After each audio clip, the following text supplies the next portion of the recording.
Percentage విధానం కావాలి. ఈ రెంటార్ పర్సెంటేజ్ అనేది ఉంది. ఆ కొన్ని సినిమాలకే 90% సినిమాలు మేము పర్సెంటేజ్లో ఆడుతున్నాము. సో కొన్ని సినిమాలకి ఇలా ఉంది, మాకు కావాలి అని అడుగుతున్నాం. సరే, దాంట్లో వాళ్ళ పర్సెంటేజ్ విధానంలో కూడా రాయొద్దు అని చెప్పా. ఎందుకు? అది ప్రొడ్యూసర్స్, అక్కడ డిస్ట్రిబ్యూటర్స్ కంఫర్ట్గా లేరు, ప్రొడ్యూసర్స్ కంఫర్ట్గా లేరు. సో మీ కోరిక, మీ రిక్వెస్ట్ ఏదైతుందో మీరు ప్రొడ్యూసర్స్కు చెప్పండి. డెఫినెట్గా ప్రొడ్యూసర్స్ మీటింగ్ అయినప్పుడు వాళ్ళు మీ గురించి ఆలోచించి ఎలా దీన్ని సాల్వ్ చేయాలనేది ప్రయత్నం చేసి తొందరలోనే చేస్తామని. అక్కడ కొందరు, సార్ మేము ఇది కాకుంటే జూన్ 1 నుంచి మేము థియేటర్లు క్లోజ్ చేస్తాం, అది తప్పు. మీరు అలాంటి స్టేట్మెంట్లు కానీ అలాంటి అడిగితే ఎదుటి వాళ్ళకు హర్టింగ్గా ఉంటుంది, ఆ టాపిక్ వద్దు. సో దీన్ని మీరు అందంగా మీ ప్రొడ్యూసర్స్కి ఛాంబర్ ద్వారా, ఏదైతే ఛాంబర్ మెయిన్ బాడీ ఉందో దాని ద్వారా డిస్ట్రిబ్యూటర్లకి ప్రొడ్యూసర్లకి కమ్యూనికేట్ అవుతే మళ్ళీ జాయింట్ మీటింగ్ అవుతుంది. జాయింట్ మీటింగ్ అయినప్పుడు దీనికి క్లారిటీ వస్తుంది, లేదా ఒక సొల్యూషన్ కోసం ప్రయత్నం జరుగుద్ది అని నేను చెప్పగానే ఆ రోజు అక్కడ ఉన్న వాళ్ళందరూ ఏకీభవించారు.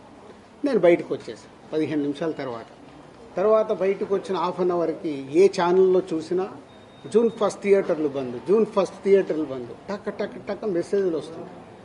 ఏంటయ్యా అని నేను ఛాంబర్కు ఫోన్ చేశాను. ఆ ప్రెసిడెంట్కి సెక్రటరీతో మాట్లాడితే, సరిగా వాళ్ళు ఇలా లెటర్ ఇచ్చారు. ఏమని ఇచ్చారు? ఎగ్జిబిటర్స్ లెటర్ ఛాంబర్కి, మాకు ఇలా పర్సంటేజ్ విధానం కావాలి, ఈ పర్సంటేజ్ విధానం కోసం డిస్ట్రిబ్యూటర్లు కానీ ప్రొడ్యూసర్లతో కానీ మాకు మీటింగ్ పెట్టండి, ఆ మీటింగ్లో మేము అనుకుంది జరగకుంటే మేము జూన్ 1 నుంచి థియేటర్లు బంద్ చేస్తాం. ఇది అక్కడ సారాంశం. కానీ బయటికి ఎలా వచ్చింది? జూన్ 1 నుంచి థియేటర్లు బంద్. వాళ్ళందరికీ మీటింగ్ జరగాలి కదా. ఇప్పుడు ప్రభుత్వంలో మనం ఎన్నో చూస్తాం, స్ట్రైక్లు అంటారు. స్ట్రైక్లు అన్నప్పుడు ఏం చేస్తారు? వాళ్లకు వీళ్లకు మీటింగులు జరుగుతాయి, అక్కడ సొల్యూషన్ వెతుకుతారు. స్ట్రైక్లకు వెళ్లాలని చెయ్యాలని ఎవరు కోరుకోరు. ఇది కూడా అలాంటిదే. కానీ అలా బేస్ లేకుండా జూన్ 1 థియేటర్లు బంద్ అనేది బయటికి స్ప్రెడ్ చేశారు. అక్కడ ఎగ్జిబిటర్స్ కానీ ఛాంబర్ కానీ ముందుకొచ్చి ఖండించకపోవడం తప్పు. సో ఎవరి దారిన వాళ్ళు, అంటే మా సినిమా ఇండస్ట్రీలో మీ అందరికి తెలిసిందే, ఎవరి దారి వారిదే. మొన్న అరవింద్ గారు ప్రెస్ మీట్ చేశాడు, ఈరోజు నేను చేశాను. మేమందరం కూర్చొని కదా ప్రెస్ మీట్ చేయాలి. ఇండస్ట్రీకి సంబంధించిందంటే మేమందరం, మమ్మల్ని పెద్దలు అంటారు, మాకు రెస్పాన్సిబిలిటీ ఇస్తారు. కానీ మా దాంట్లోనే మేమందరం కూర్చొని మాట్లాడడానికి భయం, ఎవరు మాట్లాడితే ఏది ఎలా వెళ్తుందని. సో ఆ జూన్ 1 అనే టాపిక్ అలా వస్తే బయటికి మట్టుకు జూన్ 1 థియేటర్లు బంద్ అని స్ప్రెడ్ అయిపోయింది. అక్కడి వరకు జరిగింది. తర్వాత డిస్ట్రిబ్యూటర్స్ మీటింగ్ జరిగింది.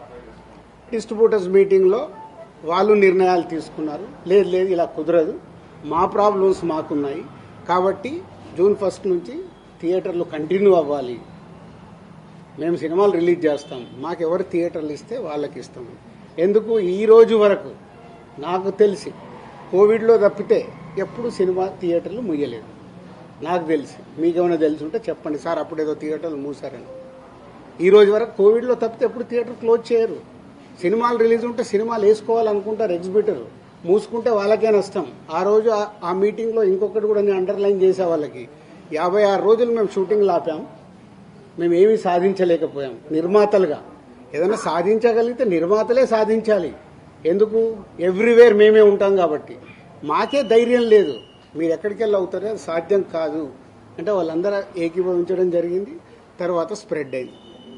డిస్ట్రిబ్యూటర్స్ మీటింగ్లో వాళ్ళు కాల్ తీసుకున్నారు, బంద్ వద్దు, బంద్ టాపిక్ లేకుండా వాళ్ళ ప్రాబ్లమ్స్ ఏమున్నాయో పెట్టండి. తర్వాత ప్రొడ్యూసర్స్ మీటింగ్ జరిగింది. ప్రొడ్యూసర్స్ మీటింగ్లో ఆ రోజు నేను పార్టిసిపేషన్ చేయడం జరిగింది.